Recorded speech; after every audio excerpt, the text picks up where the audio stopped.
नमस्कार दोस्तों, notification of MP में आपका बहुत बहुत स्वागत है। बायोलॉजी का पेपर डिस्कशन करेंगे हम शहडोल मेडिकल कॉलेज के लिए।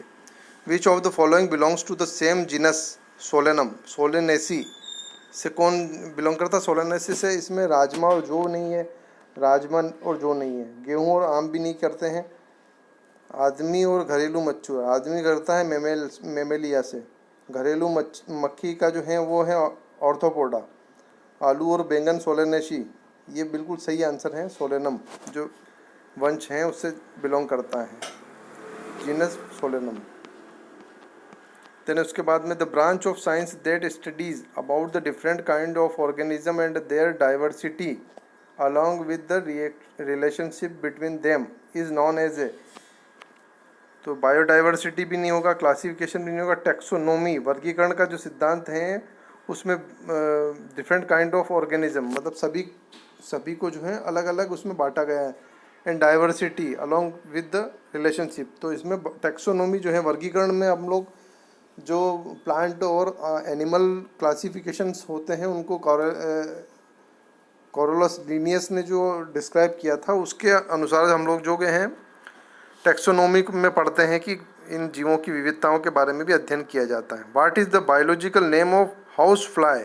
हाउस फ्लाई का सभी जानते हैं, म्यूसा डोमेस्टिका इसका आंसर रहेगा। इसका आंसर घरेलू मक्खी का जैविक नाम क्या है? मस्का डोमेस्टिका। ये मस्का डोमेस्टिका जो आंसर आएगा वो ये है। Is a taxonomical add used for identification of plant and animal based on the similarities and dissimilarities. एक वर्गीकरण संबंधी सहायता जिसका उपयोग समानता और असमानताओं के आधार पर पौधों और जंतुओं की पहचान के लिए किया जाता है। तो इसमें आंसर दिया है कि समाधान। इसको थोड़ा देखिएगा आप, इस क्वेश्चन के बारे में सोचिएगा कि क्या होना चाहिए। इसमें आंसर की दिया है, मेरे हिसाब से आंसर जो है वो होना चाहिए monograph. Junction of epithelial tissues helps to stop substance from leaking across a tissue.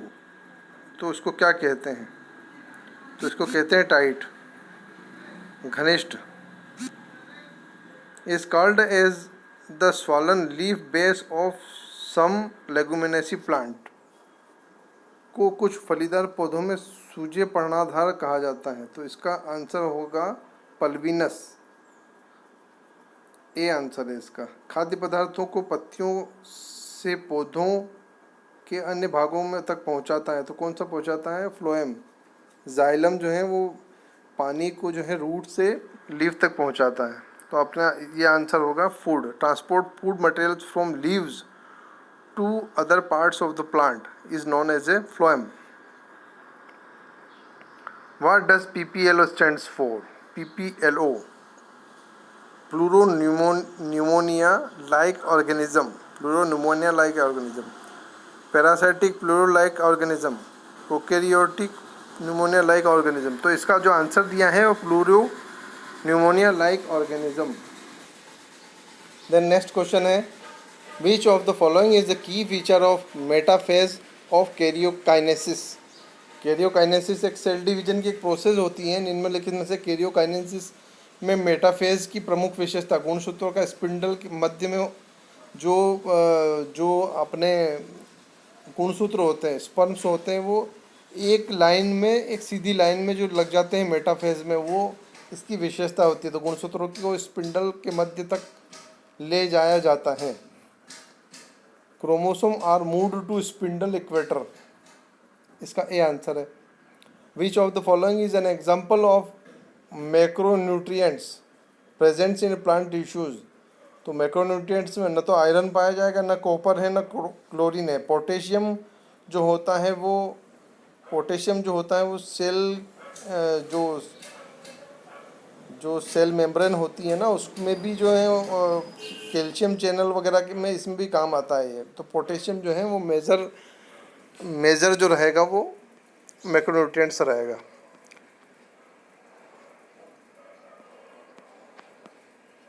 Which of the following, आप इंग्लिश मीडियम के लोग इसको जो है स्क्रीनशॉट को ले लें। निम्नलिखित में से कौन पौधे जल संबंधों के संदर्भ में जल विलय और दाब क्षमता के बीच संबंध को दर्शाता है। तो ये सीधी एक रिएक्शन होती है, mu W is equal to mu S plus mu P. आप इसको जो है रट लें, एक बार तो है सीधा का सीधा ही रट लें इसको। The volume of air that remain in the lungs, volume of air that remains in the lungs after normal expiration is called,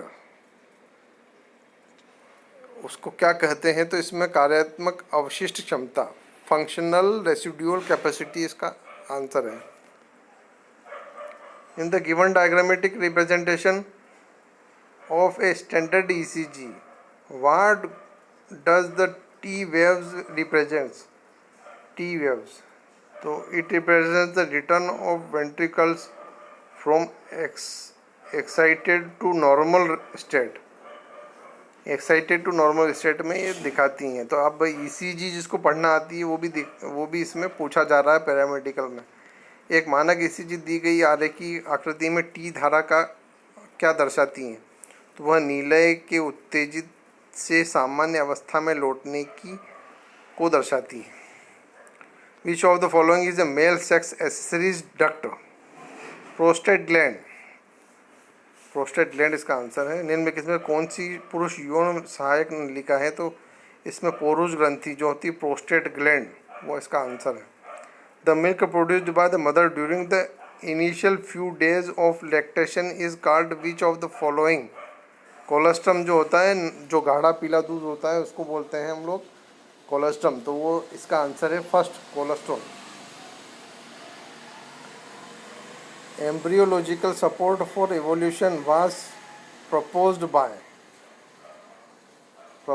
तो अर्नेस्ट हैकल के द्वारा इसको दिया गया था। विकास के लिए भ्रूणीय सहायता के द्वारा प्रस्तावित किया गया था, अर्नेस्ट हैकल इसका आंसर है। द नेक्स्ट क्वेश्चन है which one of the factors does not affect the Hardy Weinberg equilibrium? कौन सा कारक हार्डी वेनबर्ग संतुलन को प्रभावित नहीं करता है? तो कोई प्राकृतिक चयन नहीं, इसका आंसर ए दिया गया है। इसका आंसर ए दिया गया है, नॉन नेचुरल सिलेक्शन।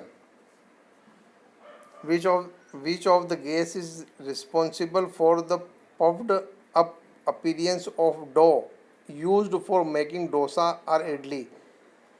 अभी इसका आंसर जो है वहाँ पे भी यही था, CO2 खंडवा में भी, और ये यहाँ पे भी आंसर जो है वो CO2 ही होता है। कभी भी कोई अपन लोग किण्वन करते हैं ना, कोई भी मतलब जैसे मान लो जलेबी वगैरह बनानी है, कुछ भी बनाना है, डोसा इडली वगैरह, इनमें जब भी वो गैस निकलती है हम लोग उसमें क्या डालते हैं? हम लोग मीठा सोडा, मीठा सोडा जब डालते हैं ना उसके अंदर, तो सोडियम बाइकार्बोनेट को हम लोग डालते हैं अंदर, तो उसमें से जो निकलेगी वो कार्बन निकलेगी, CO2 is the right answer. Dosa idli बनाने के लिए उपयोग होने वाले आटे के फूले हुए दिखने के लिए कौन सी गैस जिम्मेदार है? तो उसमें कार्बन डाइऑक्साइड जिम्मेदार है उसके लिए। What is the name of the microbial bio control agent that is used to control butterfly caterpillars? तो इसका आंसर जो है वो bacillus thuringiensis, bacillus thuringiensis is the C, इसका आंसर रहेगा। What does DFC stand for? DFC detritus food chain, इसका answer है D. Which of the following is not a type of ecological pyramid normally studied? Pyramid of shape,